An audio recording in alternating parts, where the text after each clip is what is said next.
बिस्मिल्लाहिर्रहमानिर्रहीम अस्सलाम वालेकुम। अल्लाह ताला आप सबको अपनी रहमत के हिसार में रखे। मैं हूँ सोबिया और आप देख रहे हैं सोबिया स्लीका स्टाइल।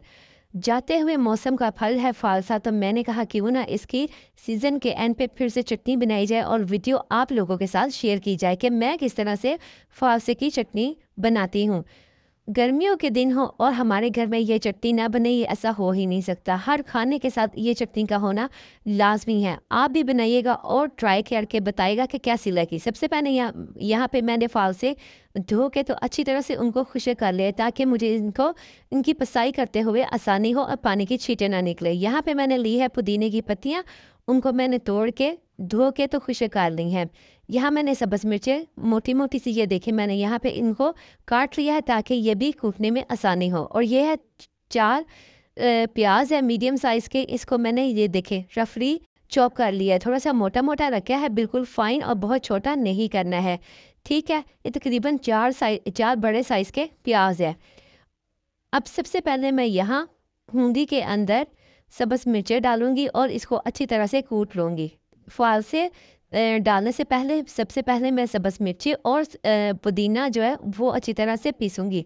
ठीक है, क्योंकि जब हम फाल से इसके अंदर शामिल कर देंगे तो फिर इसकी छींटें बाहर निकलेंगी। वैसे तो मैंने फाल से अच्छी तरह से खुश्क कर लिए हैं, लेकिन फिर भी इसमें से फाल से का जूस काफ़ी ज़्यादा निकल आता है।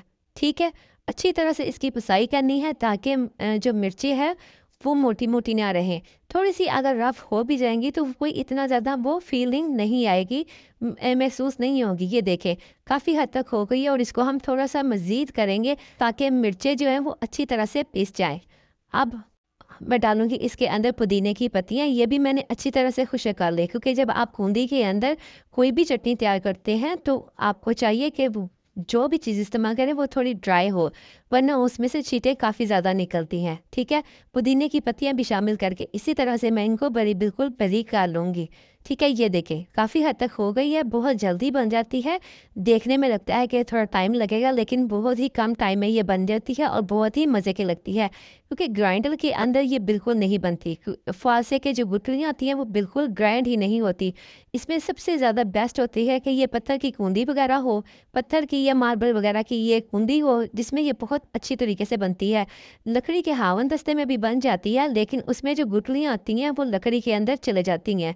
ठीक है, उसमें फंस जाती हैं। सबसे बेस्ट जो होती है वो इसी कूंदी के अंदर ये चटनी जो है वो ज़्यादा बेस्ट बनती है। इसमें जो गुठली होती है फालसे की, वो बिल्कुल मैश हो जाती है, बिल्कुल फील ही नहीं होती। वरना वो क्या होता है, अगर थोड़ी सी मोटी मोटी रह जाएगी, फालसे की गुठली रह जाएगी तो वो दांत में आती है या फिर मुंह में चुभती है। ठीक है, इसके लिए ज़रूरी है कि आप गुठली को बिल्कुल फाइन जो है ना वो आपने इसको अच्छी तरह से कूट लेना है। ठीक है, थोड़े से फासे मैं इसके अंदर और शामिल करूँगी, या जितने आपको चाहिए हों, जितनी क्वांटिटी में आपको चाहिए उतनी बना लें। ये अच्छी खासी मैंने बना ली थी, क्योंकि 1 से 2 दिन में ये आराम से चल जाती है। लेकिन इसको फ्रीज़र में रखिएगा, क्योंकि इसमें से जब हम नमक डालते हैं तो इसमें से पानी आने लग जाता है। ठीक है, यहाँ पे देखिए मैंने 1 टीस्पून भर के नमक डाला है, क्योंकि फासे काफ़ी खट्टे होते हैं तो नमक थोड़ा ज़्यादा जाता है। हाँ, यहाँ पे 1 टीस्पून के करीब ही मैंने ब्लैक पेपर डाली है। इसके अंदर इसको अच्छी तरह से मैं मिक्स कर लूँगी। ठीक है, ये देखें इसी स्टेज पे पहले नमक मिर्च वगैरह डाल के तो इसको मिक्स करके फिर मैं इसके अंदर शामिल करूँगी प्याज। प्याज आपने उस टाइम शामिल करना है जब आपने सर्व करना है, क्योंकि अगर आपने किसी दावत के लिए बनानी है तो आपने प्याज पहले से शामिल नहीं करना है, वो क्योंकि वो फिर नरम बन जाते हैं और पानी भी निकल आता है प्याज के साथ। ठीक है, फालसे की चटनी आप कूट के रख लें और नमक और प्याज उस टाइम शामिल करें जब आपने सर्व करना है इसको।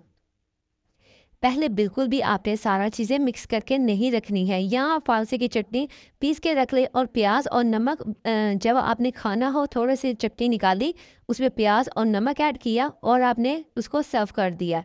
ठीक है, ये ज़्यादा कन्वीनियंट हो जाता है। प्याज डाल के मैं इसको मिक्स कर लूँगी इसी बाउल के अंदर, ये जो बूंदी है इसी के अंदर मिक्स कर लूँगी। ये देखिए अच्छे तरीके से मिक्स करने के बाद प्याज आपने बहुत बारीक नहीं रखना है, क्योंकि मैंने स्टार्ट पे भी बताया था कि प्याज आपने थोड़ा सा रफ रखना है और थोड़ा सा बड़ा रखना है, क्योंकि फाल से खट्टे होते हैं। तो जब हम इसको प्याज इसके अंदर शामिल करते हैं तो वो बिल्कुल नरम होके ऐसे बिल्कुल मुरझा सा जाता है। थोड़ा सा मोटा होगा, जान में होगा तो ठीक रहेगा। किसी भी शीशे के जार के अंदर इसको डाल के देखिएगा, प्लास्टिक के बॉल वगैरह में नहीं, या तो स्टील के बाउल में या फिर शीशे में। इससे इसका टेस्ट ख़राब नहीं होता है।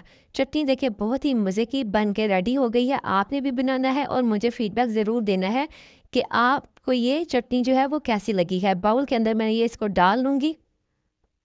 बाकी की चटनी जो है वो मैं किसी दूसरे एयर टाइट स्टील के बाउल में डाल के तो मैं उसको फ्रीज़ कर दूँगी। फ्रीज़ इस सेंस में कि बर्फ़ नहीं बनाऊँगी, सिर्फ़ उसको ऐसे ठंडी जगह पे रखना है जहाँ पे वो बिल्कुल भी ख़राब ना हो।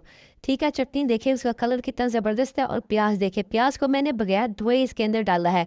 अगर आप इसको धो के डालना चाहते हैं ताकि आपको प्याज़ का फ्लेवर ना आए, तो फिर आपने प्याज़ को अच्छी तरह से ड्राई करके इसके अंदर शामिल करना है। गीला प्याज़ चटनी को बिल्कुल ख़राब कर देगा और इसका जो टेस्ट है, वो भी ख़राब हो जाएगा। तो अगर चाहते हैं आपके चटनी थोड़ी-सी ज़्यादा लंबे टाइम के लिए चले, तो आपने कोशिश करना है कि तमाम चीज़ों को ड्राई करके इसके अंदर शामिल करें।